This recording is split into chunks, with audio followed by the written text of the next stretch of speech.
Hi, I'm MoonKrane, and today I wanted to share my reading list for the time of the quarantine.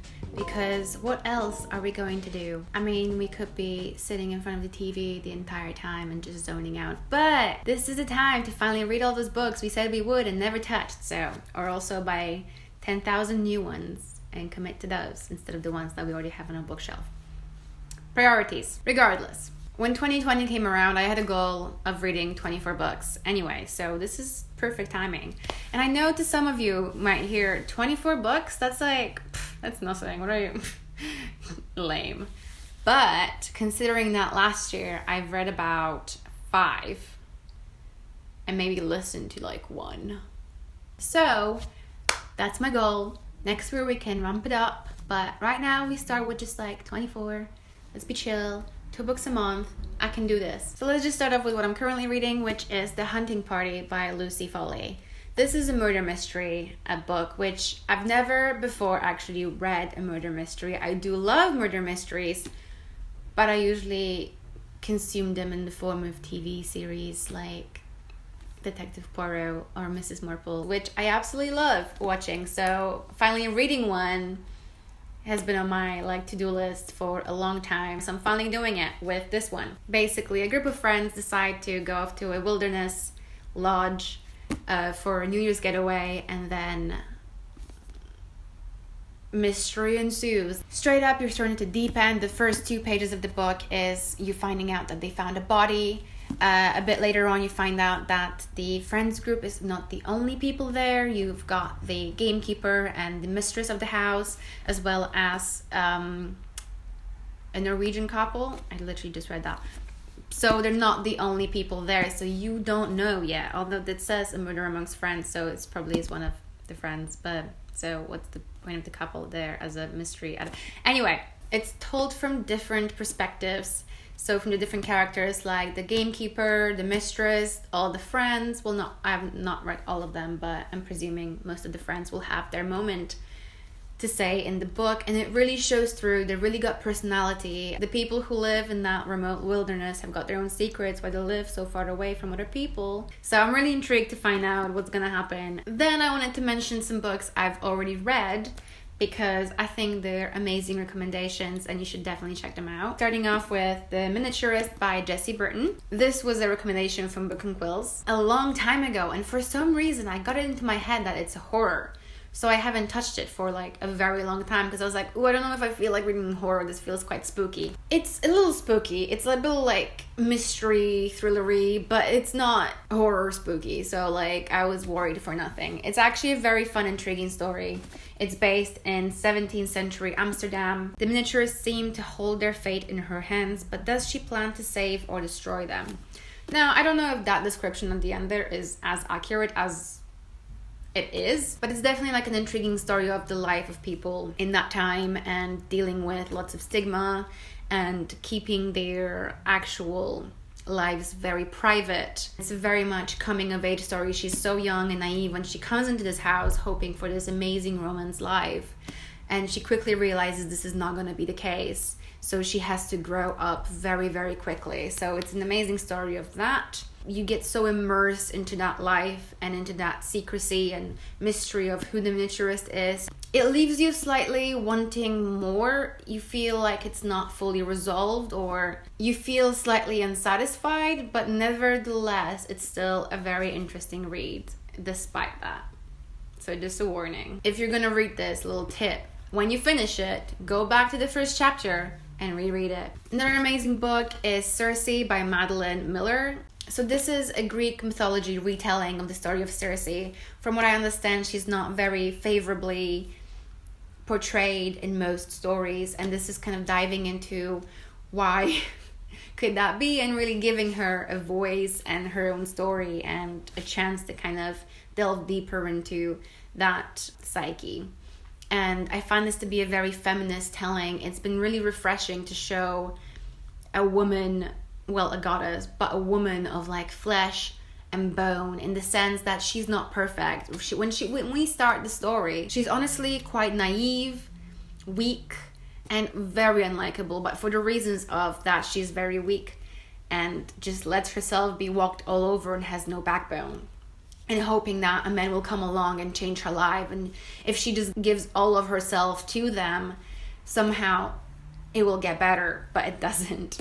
So in that respect, it's actually quite a frustrating read. She gets banished to live the rest of her immortal days on this deserted island all by herself, and it just gets so interesting. She really grows into herself, and the story is just full of her rawness and ambition and weakness. Everything that happens in that story can be so well translated into what happens these days with men in power and women. It was very immersive, and you really get enthralled into this world of Greek mythology and the life of Cersei. So it's been a great read. Then I got this book by accident. I was actually going for another book of this author, but for some reason I thought that this was it. How Do You Like Me Now by Holly Bourne. Like I said, this was a mistake by, and even especially when I read the back of it, I was like, ooh, I don't really want to, I didn't sign up for this one. So a straight talking best-selling author. She's inspired millions of women around the world with her self-help memoir and uplifting posts online. What's more, her perfect relationship with her long-term boyfriend is the envy of all their friends. But Tori isn't honest. While everyone around her is getting engaged, having babies, Tori's boyfriend will barely look at her, let alone talk about marriage. Tori's built a career out of living her best life, but is she brave enough to admit it's not what she wants? I wouldn't agree that it's, I know it's in the book, so like, what do I know? But it says Tori's built a career of living her best life, but is she brave enough to admit it's not what she wants? I would say she's built a career of living her best life, but she doesn't want what she's having right now, because what she's having right now makes her miserable, but she pretends like it isn't making her miserable. So is she brave enough to tell the truth about what her life actually looks like? It was actually quite an intriguing, fast read that I really got immersed in. I hear the criticism against this book is that she's very shallow and self-absorbed and is just a self-indulging book, which I don't think it is. I think it deals with a lot of issues we have in this day society about how everything is portrayed like we live our best life and we don't have any issues, and other people better not know we have any issues. And again, dealing with some difficult internalized misogyny that we have in our society, where through the way we're conditioned through the society, other women become rivals and everything has to be hidden, and are we better than them? And even when we don't really show that externally we're like, yay, go team. Internally, sometimes it's like, ugh, are they better than me? And that doesn't make us bad people. That just means that the society was very successful at making us really hate ourselves. And so there is that disconnect with other people and needing to be better. And I think it's quite interesting to read such an honest account of that to the extreme, where she's a popular influencer, so she doesn't allow herself to show any cracks, to fear she will lose what she's built. She is not supposed to be this I'm perfect character. It's supposed to show that not everybody is perfect and everybody has got their own issues, and even the person who's built their career on being a badass and telling it how it is and striving for their best life struggles with many issues every other woman has. Like, she's struggling with an abusive relationship that she's trying to justify to herself all of the time, and you find herself screaming at her like, leave him, this is clearly like an awful situation, you've got to go. She keeps rationalizing it and fighting those like cracks of love shining through that she tries to explain away. And although it's frustrating to read and watch her do it, I can totally sympathize because it's something I've done before. And I think a lot of people will find that they've done that at one point or the other, even if not with somebody you've been in a relationship, but with your family, with your friends. We often explain away abuse as something necessary or try to rationalize it into expressions of love.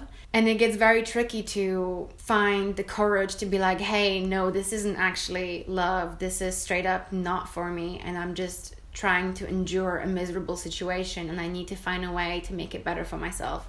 So I really think it's a very interesting read. Maybe not for everybody, but I wasn't mad at getting this book by accident. And then I'm really interested to see the book I actually ordered to get in my inbox. I actually wanted to order to get in my inbox, which is called Pretending. It's still on pre-order, unfortunately, so I'm waiting and waiting and waiting. And it's diving into that relationship we have with men. The book actually starts with the line, "I hate men," and then she goes on a tirade, and then she gets a message back from the guy, and she's like, "Okay, never mind, whatever, let's move on."